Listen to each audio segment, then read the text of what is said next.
السلام علیکم ورحمۃ اللہ وبرکاتہ۔ الحمد للہ رب العالمین والصلاة والسلام علی سید الانبیاء والمرسلین سیدنا محمد وعلی آلہ واصحابہ اجمعین، اما بعد۔ حضرات، یہ ربیع الاول کا مہینہ ہے۔ اس میں عام طور سے حضور اکرم صلی اللہ علیہ وسلم کی سیرت مبارکہ پر بیانات سننے اور سنانے کا موقع ملتا ہے۔ اسی مناسبت سے ہم نے ایک موضوع چنا ہے جس کا تعلق حضور صلی اللہ علیہ وسلم سے بھی ہے اور آپ کے بہت ہی مشہور اور بعض جانثار صحابہ سے ہے، جن کے بارے میں حضور اکرم صلی اللہ علیہ وسلم نے کچھ مخصوص باتیں بھی ارشاد فرمائیں، ان پر اعتماد کیا اور ان کو اپنے خاص لوگوں میں شامل فرمایا۔ ایک حدیث جو ترمذی کی روایت ہے اور مسند احمد کی بھی روایت ہے۔ اگر اس طرف آ جائے تو میں بیچ میں، سب لوگ ایک طرف ہو جا رہے ہیں، اس طرف اگر آ جائے تو درمیان میں۔ تو اس روایت کے اندر ایک ساتھ رسول اللہ صلی اللہ علیہ وسلم نے 10 لوگوں کے بارے میں بتایا کہ یہ جنتی ہیں۔ اسی اعتبار سے یہ کہا جاتا ہے کہ عشرہ مبشرہ، یعنی 10 ایسے لوگ کہ جن کو جنت کی خوشخبری دی گئی، جنت کی بشارت دی گئی۔ اس کا یہ مطلب نہیں ہے کہ اور صحابہ کے بارے میں رسول اللہ صلی اللہ علیہ وسلم نے جنت کا ذکر نہیں فرمایا یا وہ خدا نخواستہ وہ جنتی نہیں ہیں، لیکن ایک مرتبہ ایک ہی بیٹھک میں ایک ہی روایت کے اندر حضور صلی اللہ علیہ وسلم نے جن 10 صحابہ کا نام لیا، اور وہ اس وجہ سے کہ وہ لوگ اسلام میں سب سے پہلے داخل ہونے والے تھے اور اسلام کے لیے انہوں نے سب سے زیادہ قربانیاں دی تھیں، تو حضور صلی اللہ علیہ وسلم نے فرمایا کہ ابو بکر فی الجنہ وعمر فی الجنہ وعثمان فی الجنہ وعلی فی الجنہ وطلحہ فی الجنہ والزبیر فی الجنہ وعبد الرحمن بن عوف فی الجنہ وسعد فی الجنہ وسعید فی الجنہ وابو عبیدۃ بن الجراح فی الجنہ۔ ان 10 لوگوں کا ذکر حضور صلی اللہ علیہ وسلم نے ایک ساتھ فرمایا۔ آپ جانتے ہیں کہ ان میں 4 تو خلفائے راشدین ہیں، حضرت ابوبکر، حضرت عمر، حضرت عثمان اور حضرت علی ابن ابی طالب رضی اللہ عنہم اجمعین، اور ان میں سے ہر ایک کے بارے میں تاریخ کی سیریز میں تفصیل سے گفتگو آ چکی ہے اور بہت کچھ بنیادی معلومات آپ حضرات کو بھی ہے اور معلومات حاصل کرنا آسان بھی ہے خلفائے راشدین کے سلسلے میں۔ لیکن بقیہ جو 6 صحابہ ہیں، حضرت زبیر ابن عوام، حضرت طلحہ ابن عبید اللہ اور حضرت سعد ابن ابی وقاص، حضرت عبد الرحمن بن عوف، حضرت سعید ابن زید اور حضرت سعد ابن ابی وقاص، یہ 6 نام مزید ہمیں یاد بھی کرنے کی ضرورت ہے ان 4 خلفائے راشدین کے ساتھ ساتھ، اور ان کے بارے میں مناسب سمجھوں گا کہ مختصر طور پر آپ کو بتاؤں کہ یہ لوگ کون تھے اور ان کے کیا کارنامے۔ حضرت زبیر ابن عوام رضی اللہ عنہ، جن کو میں 5ویں نمبر پر رکھتا ہوں، 28 سال پہلے، ہجرت سے 28 سال پہلے ان کی پیدائش ہوئی اور 36 ہجری میں، یعنی ہجرت کے 36 سال بعد ان کا انتقال ہوا۔ اگر عیسوی تاریخوں کے اعتبار سے دیکھیں تو 594 میں پیدائش ہوئی تھی اور 656 میں ان کی وفات ہوئی۔ یہ حضور اکرم صلی اللہ علیہ وسلم کی پھوپھی تھیں، حضرت صفیہ۔ صحیح لفظ صفیہ ہے، اردو میں صفیہ کہہ دیا جاتا ہے، صفیہ بنت عبد المطلب۔ یہ ان کے بیٹے ہیں اور بالکل ابتدا میں جن لوگوں نے اسلام قبول کیا ان میں سے ایک ہیں۔ شوہر یہ کس کے ہیں؟ حضرت عائشہ صدیقہ رضی اللہ عنہ کی بہن حضرت اسماء بنت ابی بکر رضی اللہ عنہ کے عنہا کے شوہر ہیں۔ ان کے بارے میں ایک خاص بات یاد رکھنے کی ہے کہ حضور صلی اللہ علیہ وسلم نے ان کو حواری کا لقب دیا۔ حواری اصل میں حضرت عیسیٰ علیہ السلام کے صحابہ کا ٹائٹل ہے، جو ان کے ساتھ رہتے تھے، ان کے خاص لوگ، ان کے مخلص، ان کو سورہ صف کے اندر اور سورہ مائدہ میں حواریون اور حواری کہا گیا۔ حضور اکرم صلی اللہ علیہ وسلم نے فرمایا ان لکل نبی حواریًا وحواری الزبیر، یا حواری امتی الزبیر۔ ہر نبی کا کوئی نہ کوئی حواری ہوتا ہے، یعنی قریبی صحابی، دوست، مخلص، وفادار۔ میرا کوئی وفادار دوست ہے اور قریبی ہے تو وہ زبیر ہے، جو میری مدد کرنے والے، اللہ کے دین کی مدد کرنے والے اور بہت ہی مخلص انسان۔ حضرت زبیر ابن عوام رضی اللہ عنہ کے بارے میں آتا ہے کہ وہ سب سے پہلے شخص ہیں کہ جنہوں نے اسلام کے لیے تلوار اٹھائی، حضرت زبیر ابن عوام رضی اللہ عنہ، اور وہ بھی مکے میں، جب مسلمانوں کے ساتھ ظلم ہو رہا تھا اور بہت ان کو پریشر میں اور دباؤ میں رکھا گیا تھا۔ ایک موقع سے جب ان کو اندیشہ ہوا کہ کہیں حضور صلی اللہ علیہ وسلم کے اوپر حملہ نہ ہو، تو ان سے برداشت نہیں ہوا اور انہوں نے اپنی تلوار نکالی اور آگے بڑھے۔ جب دیکھا حضور صلی اللہ علیہ وسلم خیریت سے ہیں تو اپنی تلوار نیام میں رکھ لی۔ حضرت زبیر ابن عوام رضی اللہ عنہ حدیث نہیں بیان کرتے تھے، یعنی عام طور سے صحابہ حضور صلی اللہ علیہ وسلم سے حدیثیں بیان کرتے تھے، لیکن ان کے اندر بہت زیادہ احتیاط تھی۔ جب انہوں نے سنا تھا کہ اگر میری طرف نسبت کر کے کوئی جھوٹی بات کہہ دے تو اس کا ٹھکانہ جہنم، اب اس ڈر سے کہ کہیں کوئی بات میں نے غلط سن لی ہو اور حضور صلی اللہ علیہ وسلم کی جانب نسبت کر کے میں بیان کروں اور میں اس وعید کا شکار نہ ہو جاؤں، اس لیے حضرت زبیر رضی اللہ عنہ حدیث نہیں بیان کرتے تھے۔ یہ ان کی اپنی احتیاط تھی۔ اگر تمام صحابہ یہ کرتے تو ہم تک حدیث پہنچ بھی نہیں پاتی، لیکن حضرت زبیر رضی اللہ عنہ نے دیکھا کہ بہت سے صحابہ یہ کام کر رہے ہیں، انہوں نے اپنے آپ کو دوسرے کاموں کے لیے فارغ کیا۔ یہ بھی صحابہ کا ایک طریقہ تھا کہ ایک ہی کام میں سب لوگ اپنا وقت یا اپنا دماغ لگائیں، یہ ضروری نہیں ہے۔ انہوں نے اس کام کو دوسروں کے لیے، اس سعادت کو دوسروں کے لیے رکھا۔ بدر کے دن حضرت زبیر ابن عوام رضی اللہ عنہ شہ سواروں میں تھے، یعنی گھوڑ سوار جو چند تھے بدر میں، اس میں حضرت زبیر ابن عوام رضی اللہ عنہ بھی تھے، جو میسرہ پر تھے، یعنی جو بائیں طرف تھے۔ اور حضور اکرم صلی اللہ علیہ وسلم نے حضرت زبیر ابن عوام کو نہیں بلکہ ان کو میمنہ پر رکھا۔ میمنہ کے معنی ہوتے ہیں دائیں طرف جو ٹکڑی تھی، جو محاذ تھا، یمین سے میمنہ، اس طرف ان کو رکھا تھا۔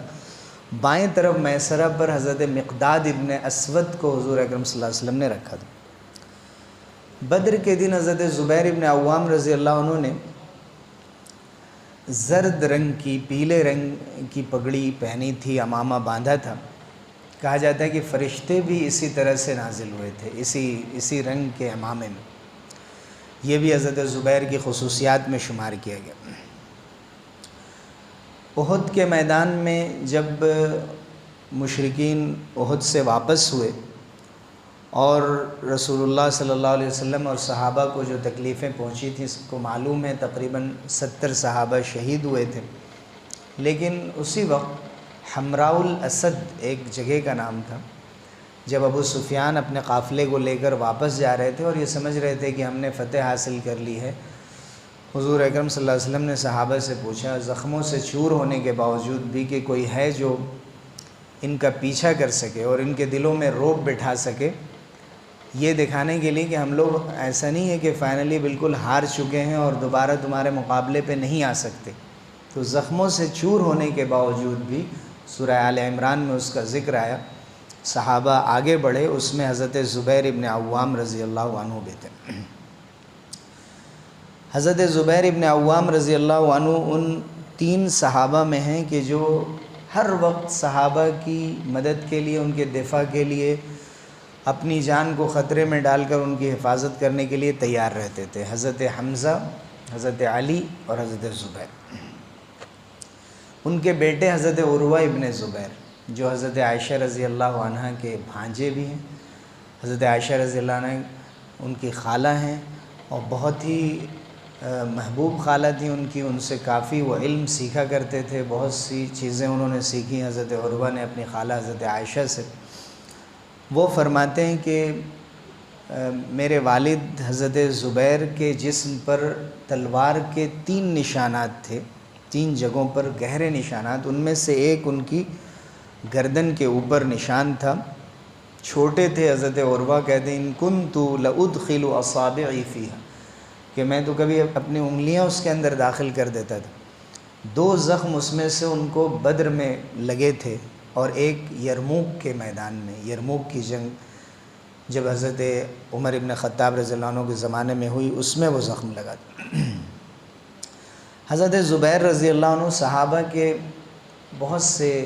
خاندانوں کی کفالت بھی کرتے تھے، وہ اس طرح کہ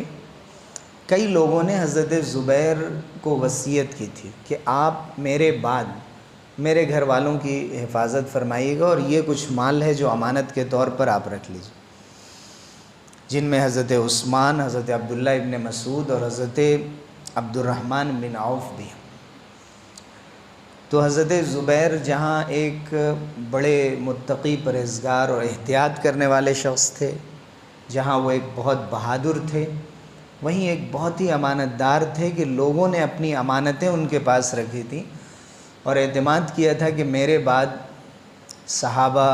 یہ مانتے تھے کہ میرے بچوں پر یہ پورے انصاف اور امانت کے ساتھ خرچ کر سکیں گے۔ حضرت زبیر ابن عوام رضی اللہ عنہ یرموک کی جنگ میں بھی شریک ہوئے اور اسی میں شہید ہوئے۔ سن 36 میں آپ کی شہادت ہوئی، یہ جمعرات کا دن تھا۔ حضرت زبیر ابن عوام رضی اللہ عنہ کی خصوصیت یہ بھی ہے کہ وہ اس کمیٹی کے اندر بھی تھے جس کمیٹی کو حضرت عمر ابن خطاب رضی اللہ عنہ نے تشکیل دیا تھا تاکہ وہ حضرت عمر کے بعد خلیفہ کا انتخاب کریں، اس میں بھی ان کا نام تھا۔ چھٹے جو صحابی ہیں حضرت ابوبکر و عمر، عثمان و علی، حضرت زبیر رضی اللہ عنہم کے بعد وہ ہیں حضرت طلحہ ابن عبید اللہ۔ ان کی پیدائش ہوئی ہے ہجرت سے 28 سال پہلے اور ان کی وفات ہوئی ہے سن 36 میں، بالکل جیسے حضرت زبیر کی جس سال ہوئی 594 اور 656 تقریباً وہی سال ان دونوں کے ہیں۔ حضرت طلحہ بھی بالکل ابتدا میں اسلام لانے والوں میں ہیں، سابقین اولین میں، اکثر غزوات میں اور جنگوں میں حضور صلی اللہ علیہ وسلم کے ساتھ شریک رہے، صرف بدر میں موجود نہیں تھے، اس لیے کہ بدر میں جس وقت بدر کی جنگ ہو رہی تھی حضرت طلحہ ابن عبید اللہ اس وقت شام میں تھے اور وہ خصوصی کارروائی کے لیے بھیجے گئے تھے،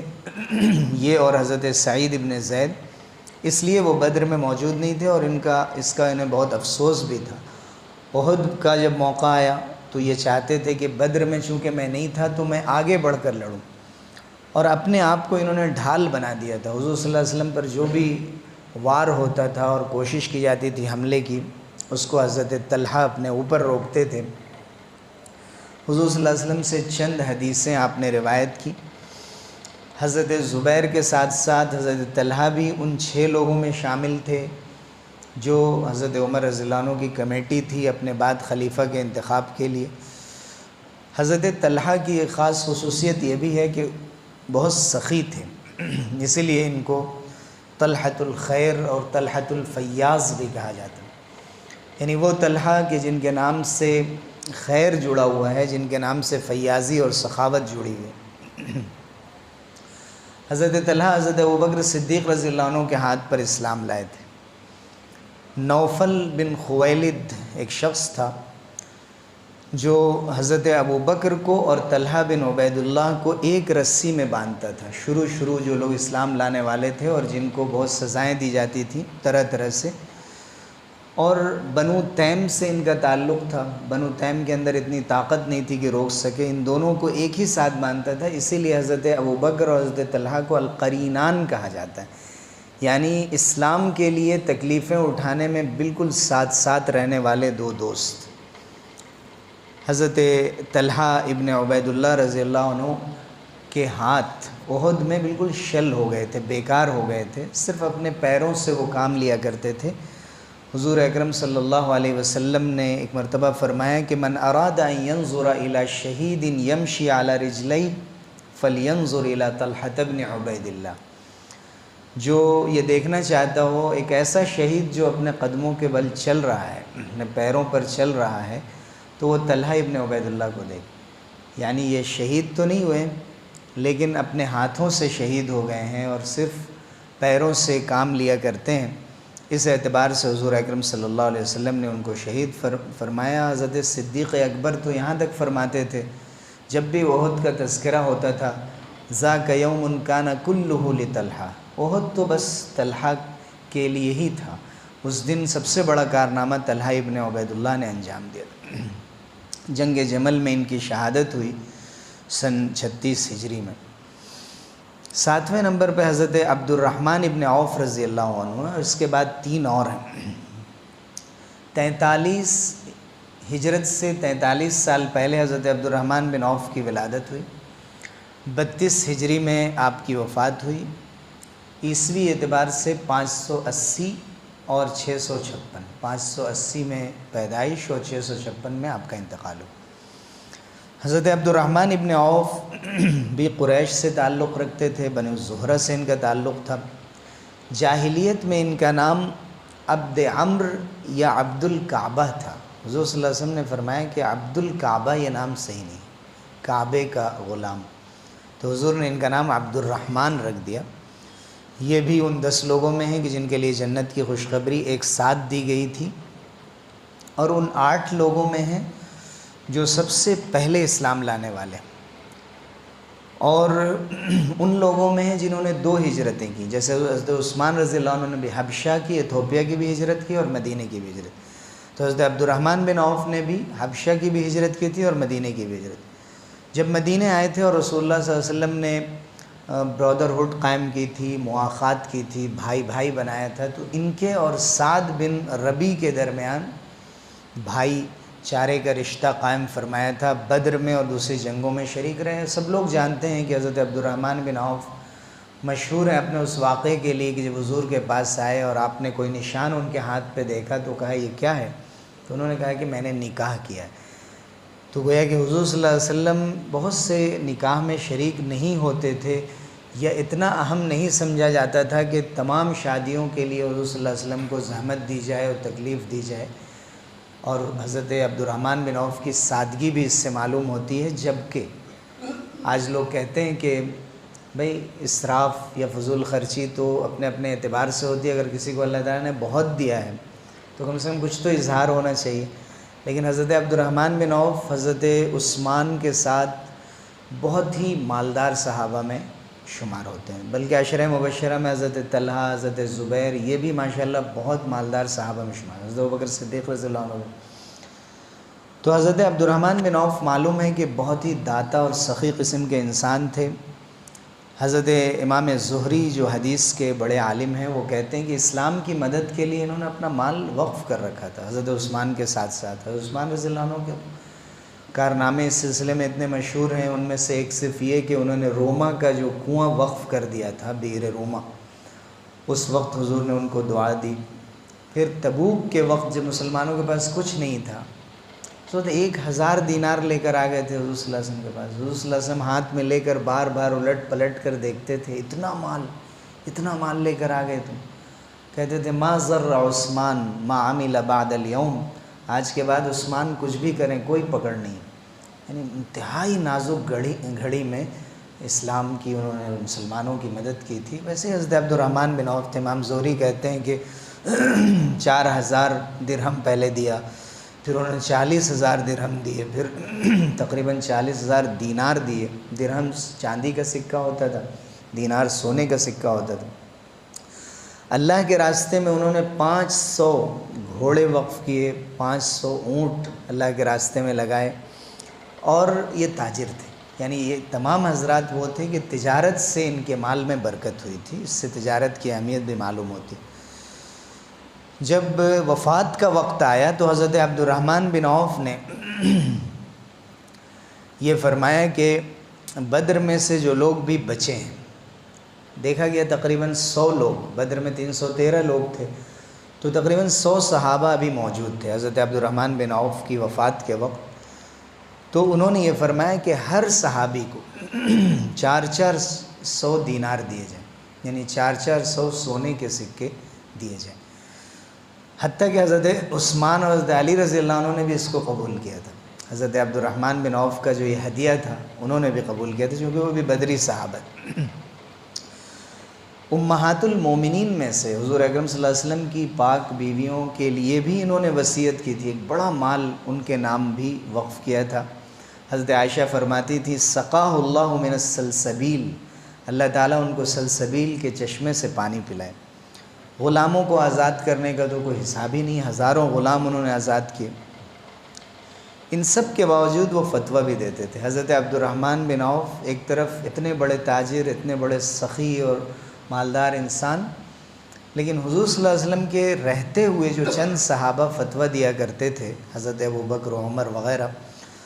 حضرت علی، حضرت عثمان، ان میں حضرت عبد الرحمن بن عوف بھی تھے۔ اس سے ان کی یہ اہمیت بھی معلوم ہوتی ہے کہ علم میں ان کا کیا مقام تھا،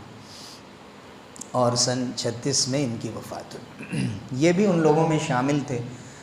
جو کمیٹی حضرت عمر ابن خطاب رضی اللہ عنہ نے اپنی وفات سے پہلے بنائی تھی کہ خلیفہ چنا جائے، لیکن اس معاملے میں ان کا ایک خاص وصف ہے، خاص خوبی ہے کہ انہوں نے اپنے آپ کو بیچ میں سے ہٹا لیا تھا کہ بھئی آپ 6 لوگ مشورہ کر کے جو انہی میں سے چننے والے ہیں کسی کو، تو میں سب سے پہلے دستبردار ہوتا ہوں، وڈرا ہوتا ہوں، میرا نام ہرگز نہ لیا جائے۔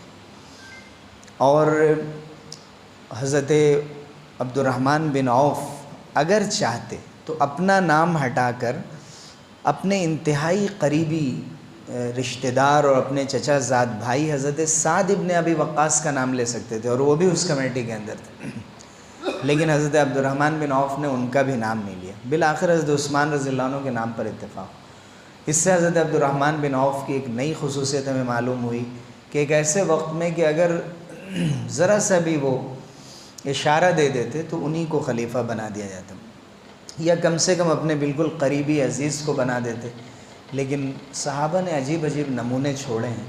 کہ ایک بہت ہی مخصوص 6 لوگوں کی کمیٹی میں بھی، اور موقع تھا 2 لوگوں کے بننے کا، لیکن اپنے نام یہ اعزاز نہیں رکھا، اپنے آپ کو بالکل کنارے کر لیں، مجھے چھوڑ کر باقی آپ لوگ جس کو چاہیں رکھیں۔ اور اسی سلسلے میں آگے حضرت سعید ابن زید رضی اللہ عنہ کا بھی نام آ رہا، وہ بھی عشر مبشرہ میں، ان کے بارے میں بھی ایک بات ذکر کر دوں کہ حضرت عمر رضی اللہ عنہ نے جب یہ کمیٹی بنائی تھی تو ایک تو اپنے بیٹے عبداللہ ابن عمر کا نام اس میں نہیں رکھا تھا، حالانکہ وہ اس کی لیاقت رکھتے تھے، ان کے اندر یہ خصوصیت تھی، اور بہت ہی پاک باز، عبادت گزار اور بڑے درجے کے عالم تھے، ان کا نام نہیں رکھا تھا۔ اور سعید ابن زید جو عشرہ مبشرہ میں سے ہیں، اور عشرہ مبشرہ میں سے تقریباً اس میں 6 لوگ موجود تھے، لیکن سعید ابن زید یعنی حضرت عمر کو ہٹا دیں تو 5 لوگ موجود تھے۔ حضرت سعید ابن زید کا نام حضرت عمر نے کیوں نہیں رکھا؟ چونکہ سعید ابن زید حضرت عمر رضی اللہ عنہ کے بہنوئی بھی تھے، اور ان کے سالے بھی ہوتے تھے، اور چچا زاد بھائی بھی تھے۔ تو انہوں نے سوچا کہ اگر میں اپنے بہنوئی کو اس میں رکھوں گا، جو حضرت عمر کے اسلام لانے کا سبب بنے تھے، جو بہنوئی تلاوت کر رہے تھے، وہ حضرت سعید ابن زید ہی، تو حضرت عمر رضی اللہ عنہ نے ان کا نام نہیں رکھا، تہمت سے بچنے کے لیے کہ کل کو یہ نہ کہا جائے کہ اپنے لوگوں کو شامل کر کے اور اپنے لوگوں کو بنانے کی کوشش کی۔ حضرت عبد الرحمن ابن عوف رضی اللہ عنہ کے بعد حضرت 8ویں نمبر پر حضرت سعید ابن زید ہیں۔ ان کے بارے میں 2-3 باتیں آ چکی ہیں۔ 22 ہجرت سے پہلے، یعنی 22 قبل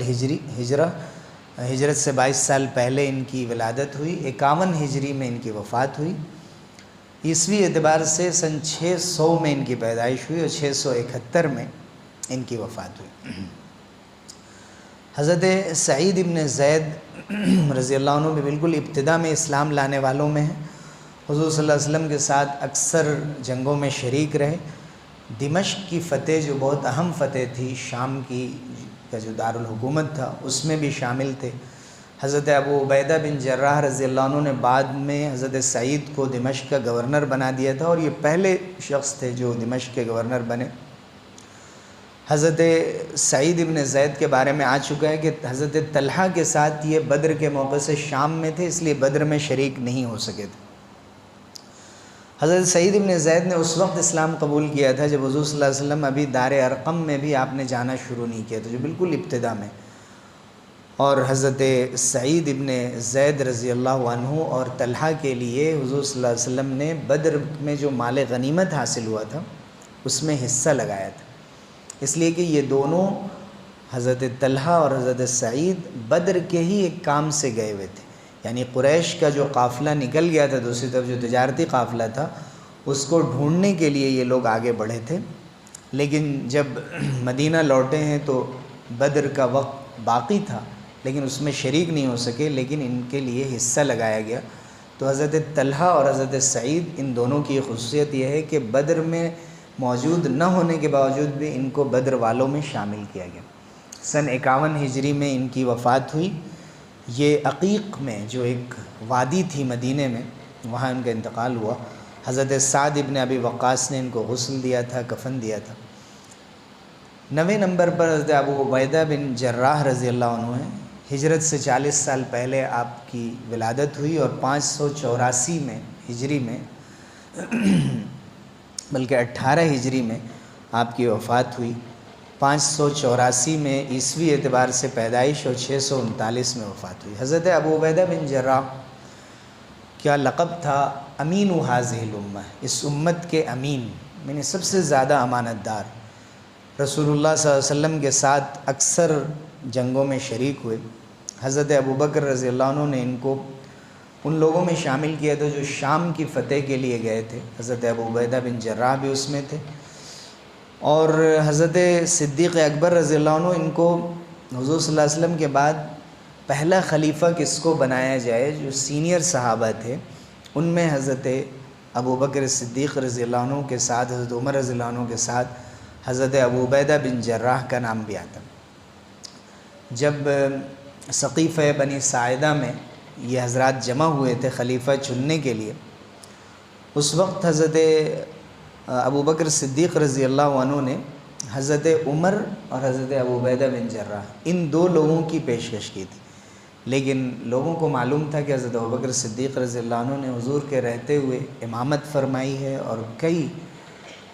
موقعوں پر حضرت ابوبکر صدیق رضی اللہ عنہ کی اہمیت ظاہر ہو چکی تھی۔ لوگ سمجھ گئے کہ وہ اپنے آپ کو دور رکھنا چاہ رہے ہیں، اس لیے سب نے مل کر ان کو خلیفہ بنایا۔ لیکن حضرت ابو عبیدہ بن جراح کی ان کی عظمت اور ان کی شان کے لیے بہت بڑی بات ہے کہ حضور صلی اللہ علیہ وسلم کے بعد جو پہلا خلیفہ چنا جانا تھا، اس میں جہاں حضرت عمر رضی اللہ عنہ کا نام آ رہا تھا اور حضرت ابوبکر صدیق رضی اللہ عنہ کو تو چنا ہی گیا، وہاں حضرت ابو عبیدہ بن جراح کا بھی نام تھا، جیسے بعض لوگوں نے حضرت علی رضی اللہ عنہ کا بھی نام دیا تھا۔ حضرت ابو عبیدہ بن جراح فاتح شام تھے، لیکن امواس کے مقام پر جب پلیگ آیا تھا، طاعون آیا تھا، اور بہت سے صحابہ بڑی تعداد میں تقریباً 25,000 صحابہ، ابھی کرونا کا جب زمانہ آیا تھا تو امواس کے طاعون کے زمانے میں کیا کیا حکم بدلے تھے یا کیا چیزیں پیش آئی تھیں، لوگوں نے اس وقت کی چیزیں نکالی تو نظر آیا کہ تقریباً 25,000 صحابہ اس میں شہید ہو گئے تھے۔ تو حضرت ابو عبیدہ بن جراح رضی اللہ عنہ بھی اسی میں شہید ہوئے تھے۔ یہ سن 17 ہجری کی بات ہے، ایک روایت کے مطابق زیادہ صحیح ہے کہ سن 18 ہجری کی بات ہے۔ اب یہ علاقہ جارڈن میں پڑتا ہے اور وہیں حضرت ابو عبیدہ بن جراح رضی اللہ عنہ مدفون ہے۔ آخری صحابی جو عشرہ مبشرہ میں ہیں حضرت سعد ابن ابی وقاص رضی اللہ عنہ، 23 ہجرت سے 23 سال پہلے آپ کی پیدائش ہوئی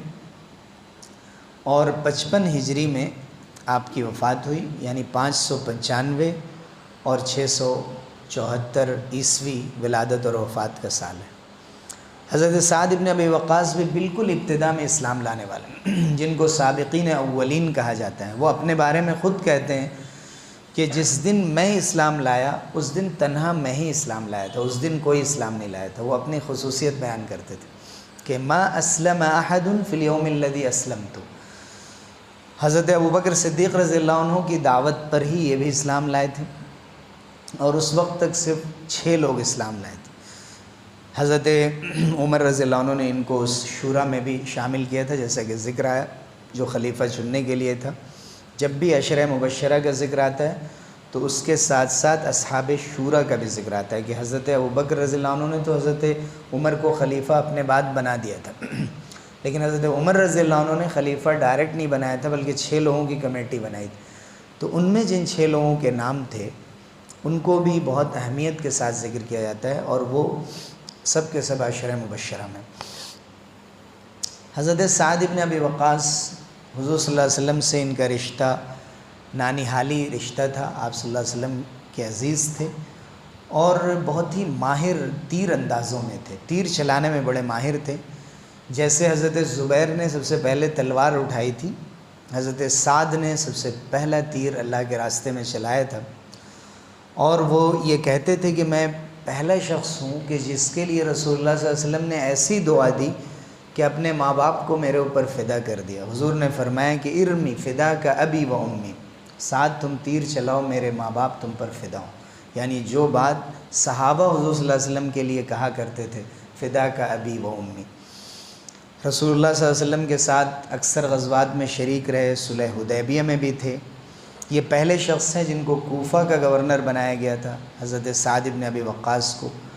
بلکہ کہا جاتا ہے کہ کوفہ کو بسانے والوں میں ان کا نام ہے حضرت عمر رضی اللہ عنہ کے زمانے میں، اور یہ بہت ہی مستجاب الدعوات تھے۔ کئی ایسے واقعے ملتے ہیں کہ حضرت سعد بن ابی وقاص رضی اللہ عنہ نے کوئی بات کہہ دی تھی اور وہ بد دعا لگ گئی کسی شخص کو، جب اس نے بدنام کیا حضرت عمر رضی اللہ عنہ کے زمانے میں امامت ہی کے سلسلے میں، وہ امامت کرتے تھے، اور ایک شخص نے حضرت عمر سے شکایت کی ان کی نماز کے سلسلے میں، تو حضرت سعد بن ابی وقاص رضی اللہ عنہ بہت ناراض ہوئے، جو بالکل خلاف واقعہ بات تھی، غلط بات تھی۔ انہوں نے بد دعا دے دی تھی کہ اللہ تعالیٰ اس کی عمر لمبی کر دے اور اس کو فتنے میں ڈال دے۔ تو واقعی امام بخاری رحمۃ اللہ علیہ نے حدیث نقل کی ہے کہ وہ شخص انتہائی ضعیف ہو گیا، اپنی ضعیفی سے عاجز ہو گیا، اس کی بھویں بالکل لٹک گئیں، وہ اپنی موت مانگا کرتا تھا، لیکن بڑھاپے میں ایسی غلط حرکتیں کیا کرتا تھا مدینہ کی گلیوں میں، لوگ کہتے تھے اصابت ہو دعوت سعد، کہ سعد کی بد دعا ان کو لگ گئی، کہ صحابی کا انہوں نے دل دکھایا، حضرت عمر رضی اللہ عنہ کے بارگاہ میں غلط شکایت کی تھی۔ اور حضرت سعد بن ابی وقاص قادسیہ کے موقع سے وہاں کے کمانڈر تھے، اور اس میں فتح پائی، فاتح قادسیہ اور فاتح ایران ہیں۔ سعد بن ابی وقاص رضی اللہ عنہ ان لوگوں میں ہیں کہ حضرت علی اور حضرت معاویہ رضی اللہ عنہما کے درمیان جب اختلاف ہوا تو انہوں نے صلح کرانے کی کوشش کی تھی۔ اپنے انتقال کے وقت انہوں نے ایک جبہ نکالا تھا اور کہا کہ اس میں مجھے کفن دینا، اس لیے کہ بدر میں اسی جبے میں تھا، مسلمان جب مشرکین سے ہم نے مقابلہ کیا تو میں اسی جبے میں اس وقت ملبوس تھا، میں چاہتا ہوں کہ مجھے اسی میں کفن دیا جائے، اور آج ہی کے لیے میں نے اس کو چھپا رکھا تھا۔ حضرت سعد کا انتقال وادی عقیق میں ہوا تھا، لیکن لوگوں نے اپنے کاندھوں پہ اٹھا کر ان کو مدینہ منورہ لایا، مروان نے ان کی نماز جنازہ پڑھائی تھی، اور امہات المومنین بھی ان کے جنازے میں شامل تھے۔ حضرت سعد کا انتقال سن 55 ہجری میں ہوا تھا، بقیع میں ان کی تدفین ہوئی، تقریباً 80 سال سے زیادہ ان کی عمر ہو چکی تھی۔ عشرہ مبشرہ میں سب سے آخر میں انہی کی وفات ہوئی، اس لیے ہم نے سب سے آخر میں ان کو ذکر کیا۔ تو عشرہ مبشرہ وہ لوگ ہیں کہ جن کے بارے میں حضور صلی اللہ علیہ وسلم نے ایک ساتھ ایک روایت میں جنت کی خوشخبری دی تھی، اور یہ بالکل ابتدا میں اسلام لانے والوں میں سے ہیں، اور ان میں سے زیادہ تر لوگ وہ ہیں جن کو حضرت عمر رضی اللہ عنہ نے اپنی کمیٹی کے اندر رکھا تھا، جو خلیفہ کو منتخب کرنے کے لیے بنائی گئی تھی۔ اور اس کے ساتھ ساتھ یہ بات بھی یاد رکھنے کی ہے کہ حضرت ابو بکر و عمر، عثمان و علی اور طلحہ اور زبیر اور سعید بن زید اور عبد الرحمن بن عوف اور سعد بن ابی وقاص اور ابو عبیدہ بن جراح، یہ جو 10 ہیں،